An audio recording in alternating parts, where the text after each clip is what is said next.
Assalamualaikum warahmatullahi wabarakatuh. Perkenalkan, nama saya Fathul Jannah, NIM 1960037 dari program studi Tadris Matematika Fakultas Tarbiyah Institut Agama Islam Negeri Parepare.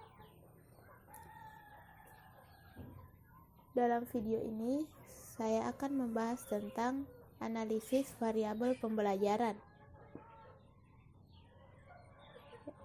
Yang pertama adalah taksonomi variabel pembelajaran, di mana taksonomi variabel pembelajaran ini terdiri menjadi tiga, yaitu kondisi pembelajaran, metode pembelajaran, dan hasil pembelajaran. Kondisi pembelajaran ini terdiri dari tujuan dan karakteristik bidang studi, kendala dan karakteristik bidang studi, dan karakteristik siswa. Sedangkan metode pembelajaran terdiri dari strategi pengorganisasian pembelajaran, strategi penyampaian pembelajaran, dan strategi pengelolaan pembelajaran. Adapun hasil pembelajaran yaitu efektivitas, efisiensi, dan daya tarik pembelajaran. Adapun yang akan saya bahas dalam video ini yaitu mengenai analisis variabel pembelajaran materi geometri. Geometri adalah cabang matematika yang bersangkutan dengan pernyataan bentuk, ukuran, posisi, relatif gambar, dan sifat ruang.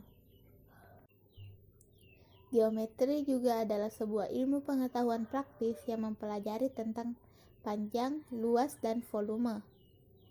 Geometri menempati posisi khusus dalam kurikulum matematika menengah karena banyaknya konsep-konsep yang termuat di dalamnya.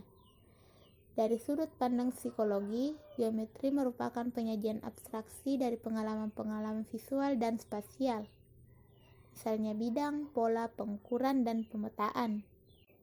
Sedangkan dari sudut pandang matematik, geometri menyediakan pendekatan-pendekatan untuk pemecahan masalah, misalnya gambar-gambar, diagram, sistem koordinat, vektor, dan transformasi. Geometri juga merupakan lingkungan untuk mempelajari struktur matematika. Selanjutnya, kondisi. Adapun kondisi yang pertama yaitu tujuan dan karakteristik bidang studi. Tujuan dari geometri ini yaitu untuk memberi kemampuan kepada siswa dalam memahami makna titik, garis, bidang, dan ruang. Selain itu, tujuan pembelajaran geometri adalah agar siswa memperoleh rasa percaya diri mengenai kemampuan matematikanya. Menjadi pemecah masalah yang baik, dapat berkomunikasi secara matematik, dan dapat bernalar secara matematik. Budiarto menyatakan bahwa tujuan pembelajaran geometri adalah untuk mengembangkan kemampuan berpikir logis, mengembangkan intuisi keruangan, menanamkan pengetahuan untuk menunjang materi yang lain, dan dapat membaca serta menginterpretasikan argumen-argumen matematik.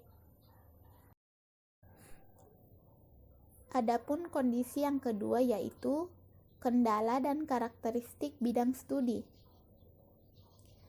Salah satu kendala yaitu karakteristik siswa yang takut atau malas.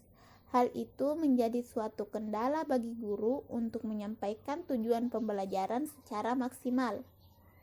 Kendala lainnya berupa penyampaian konsep yang tidak serta-merta dapat langsung dipahami oleh siswa.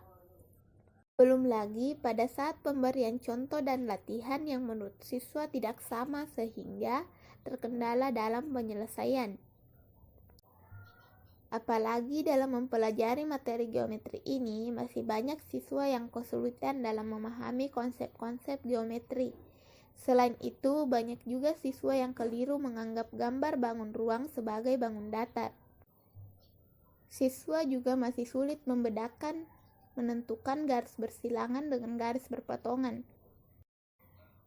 Karena itu, sangat penting bagi guru untuk menumbuhkan proses bernalar dan berpikir kritis pada diri siswa. Selanjutnya, kondisi yang ketiga yaitu karakteristik siswa.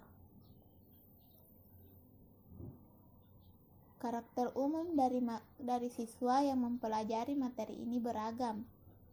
Berdasarkan pengamatan peneliti, siswa tersebut aktif dan mampu menyelesaikan persoalan yang diberikan oleh guru.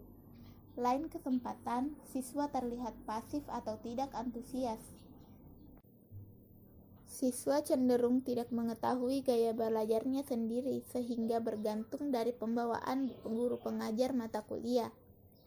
Hal ini berpotensi menyebabkan siswa yang tahu semakin tahu dan yang diam karena takut atau malas bertanya hanya akan terus seperti itu. Selanjutnya metode. Metode yang pertama yaitu strategi pengorganisasian pembelajaran.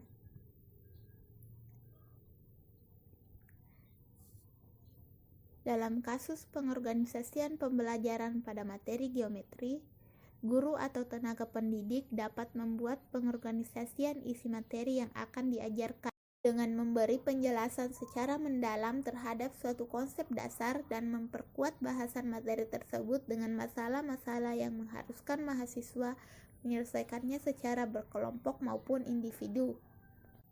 Sedangkan dalam mengatasi kesulitan-kesulitan dalam belajar geometri tersebut, cara yang dapat ditempuh adalah dengan penerapan teori Van Til yang telah diakui secara internasional dan memberi pengaruh yang kuat dalam pembelajaran geometri sekolah.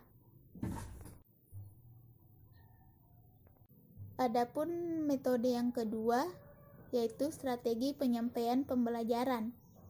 Secara garis besar, langkah-langkah menyampaikan materi pembelajaran sangat tergantung kepada materi yang akan disajikan. Uraian strategi penyampaian pembelajaran menekankan pada media yang dipakai untuk menyampaikan pembelajaran, kegiatan belajar apa yang akan dilakukan oleh siswa, dan struktur belajar mengajar yang digunakan. Guru memulai pembelajaran dengan memberikan fenomena-fenomena berpikir terhadap persoalan-persoalan yang terjadi dalam kehidupan masyarakat yang berkenaan dengan lingkup geometri dengan tujuan untuk menguatkan wawasan terhadap materi yang akan disampaikan serta untuk memotivasi siswa dalam berpikir dan menikmati belajar geometri. Adapun metode yang ketiga yaitu strategi pengelolaan pembelajaran. Mengenai pengelolaan pembelajaran, dapat disimpulkan bahwa pengelolaan motivasi belajar siswa terhadap pokok bahasan dan materi, serta proses penumbuhan interaksi antar siswa dengan guru dilakukan melalui penciptaan ketertarikan berpikir siswa terhadap konsep-konsep dasar geometri dalam kehidupan sehari-hari maupun dalam keilmuan lainnya. Yang terakhir adalah hasil. Efektivitas dari suatu pembelajaran diukur melalui pencapaian hasil belajar peserta didik. Ada 4 aspek yang digunakan sebagai tolak ukur. Yang pertama, tingkat kesalahan. Yang kedua, kecepatan unjuk kerja. Yang ketiga, tingkat ahli belajar. Dan yang terakhir, tingkat referensi dari materi yang dipelajari. Temuan penelitian terkait tingkat kesalahan siswa dalam menyelesaikan persoalan geometri dilihat secara bertahap melalui pemberian tugas secara berkala, melalui drill atau latihan berkala yang diberikan oleh guru. Siswa mengalami kemajuan dari waktu ke waktu terkait kesalahan yang dilakukan. Misalnya, kekurang telitian siswa dalam memecahkan soal-soal geometri atau dalam memahami konsep-konsep geometri. Demikian video dari saya, lebih dan kurangnya mohon dimaafkan. Wassalamualaikum warahmatullahi wabarakatuh.